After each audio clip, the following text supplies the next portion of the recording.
ಇನ್ನು ಯಾದಗಿರಿ ಜಿಲ್ಲೆಯಲ್ಲಿ ವರುಣಾರ್ಭಟ ಮುಂದುವರೆದಿದೆ. ಕಳೆದ 2 ದಿನಗಳಿಂದ ನಿರಂತರವಾಗಿ ಮಳೆ ಸುರಿತಾನೆ ಇದೆ ಯಾದಗಿರಿ ಜಿಲ್ಲೆಯಾದ್ಯಂತ. ಯಾದಗಿರಿ ನಗರದ ಹೊರ ವಲಯದಲ್ಲಿರುವಂತಹ ಸೇತುವೆ ಜಲಾವೃತವಾಗಿದೆ.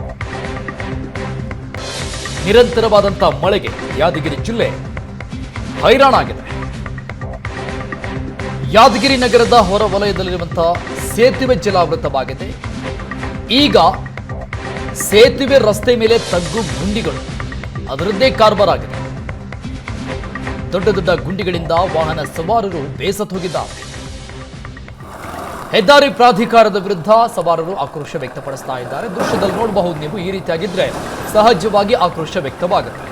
ಇದು ಯಾದಗಿರಿ ನಗರದ ಹೊರ ವಲಯದಲ್ಲಿರುವಂತಹ ರಸ್ತೆ.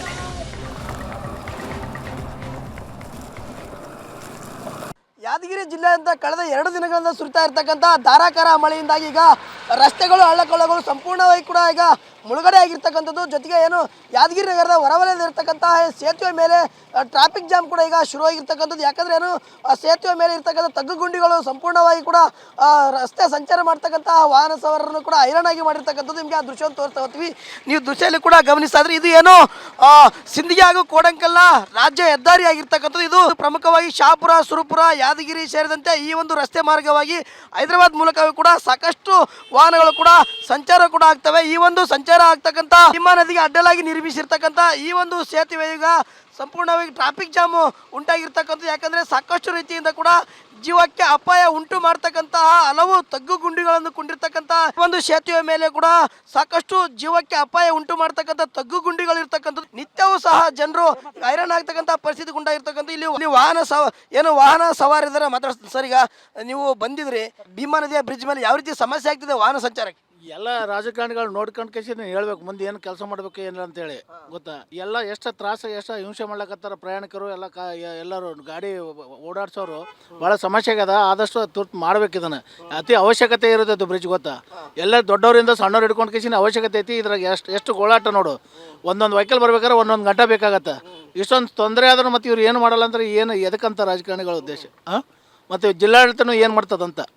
ಇಷ್ಟೆಲ್ಲ ಸಮಸ್ಯೆಗಳಿದಾವೆ. ತಾವು ಓಡಾಡ್ತಾರಲ್ಲ ಇದೇ ರಸ್ತೆ ಮ್ಯಾಗ ಓಡಾಡ್ತಾರ, ಇದ್ರ ಮ್ಯಾಗನೇ ಮಾಡ್ತಾರ. ಅವ್ರಿಗೇನು ಕಣ್ಣು ಮುಚ್ಕೊಂಡು ಓಡಾಡ್ತಾರ. ಓಕೆ, ಇಲ್ಲೊಬ್ರು ಪ್ರಯಾಣಿಕರನ್ನ ಮಾತಾಡ್ತೀನಿ ಸರ್. ಈಗ ನೀವು ರಸ್ತೆ ಮಾರ್ಗವಾಗಿ ಕಾರಲ್ಲಿ ಬಂದ್ರಿ, ಯಾವ ರೀತಿ ಸಮಸ್ಯೆ ಆಗ್ತಿದೆ ಸಂಚಾರಕ್ಕೆ?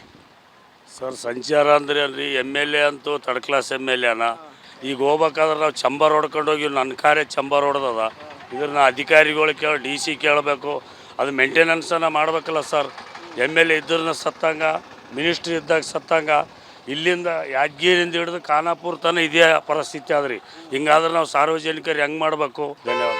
ಇದು ಇಲ್ಲಿರ್ತಕ್ಕಂತಹ ಏನು ಚಾಲಕರು ಹಾಗೂ ಪ್ರಯಾಣಿಕರು ಹೇಳುವಂಥ ಮಾತು ಅಂದರೆ ಏನು ಭೀಮಾ ನದಿಯ ಸೇತುವೆ ಸಂಪೂರ್ಣವಾಗಿ ಹದಗೆಟ್ಟುವಾಗಿರ್ತಕ್ಕಂಥದ್ದು. ಅಂದರೆ ತಗ್ಗು ಗುಂಡಿಗಳಿಂದ ಬಿಂದಿರ್ತಕ್ಕಂಥದ್ದು. ಸಾಕಷ್ಟು ವಾಹನ ಸಂಚಾರಕ್ಕೆ ಅಡ್ಡಿ ಆಗ್ತದೆ. ಜೊತೆಗೆ ಏನು ಮೊಣಕಾಲು ಮಟ್ಟ ಇರ್ತಕ್ಕಂತಹ ತಗ್ಗು ಗುಂಡಿಗಳಲ್ಲಿ ಸಂಪೂರ್ಣವಾಗಿ ಮಳೆ ನೀರು ನಿಂತ್ಕೊಂಡಿರ್ತಕ್ಕಂಥದ್ದು. ಇದರಿಂದಾಗಿ ಏನಿದು ತಗ್ಗು ಗುಂಡಿಯೋ ಅಥವಾ ಏನಂತ ಗೊತ್ತಾಗದಂಥ ಪರಿಸ್ಥಿತಿಯಲ್ಲಿ ಸಾಕಷ್ಟು ವಾಹನ ಸಂಚಾರರು ಬಿದ್ದು ಕೈಕಾಲುಗಳನ್ನು ಮುರಿದುಕೊಂಡು ಸಾಕಷ್ಟು ಆಸ್ಪತ್ರೆ ಕೂಡ ದಾಖಲಾಗ್ತಕ್ಕಂಥ ಒಂದು ಪರಿಸ್ಥಿತಿ ನಿರ್ಮಾಣವಾಗಿದೆ. ಆದರೆ ಇಲ್ಲಿವರೆಗೂ ಸಂಬಂಧಪಟ್ಟ ಜನಪ್ರತಿನಿಧಿಗಳು ಹಾಗೂ ಅಧಿಕಾರಿಗಳು ಇಲ್ಲಿ ಬಂದು ನೋಡಕ್ಕಂಥ ಕೆಲಸವನ್ನು ಕೂಡ ಮಾಡದೇ ಇರತಕ್ಕಂಥ ಹಿನ್ನೆಲೆಯಲ್ಲಿ ಸಾಕಷ್ಟು ಸಮಸ್ಯೆ ಆಗ್ತಾ ಇದೆ.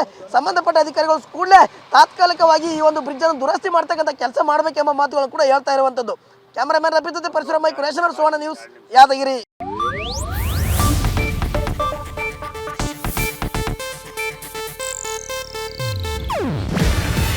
ಇದು ಏಷ್ಯಾನೆಟ್ ನ್ಯೂಸ್ ನೆಟ್ವರ್ಕ್ ಪ್ರಸ್ತುತಿ. ನೀವು ನೋಡ್ತಿದ್ದೀರಾ ಏಷ್ಯಾನೆಟ್ ಸುವರ್ಣ ನ್ಯೂಸ್.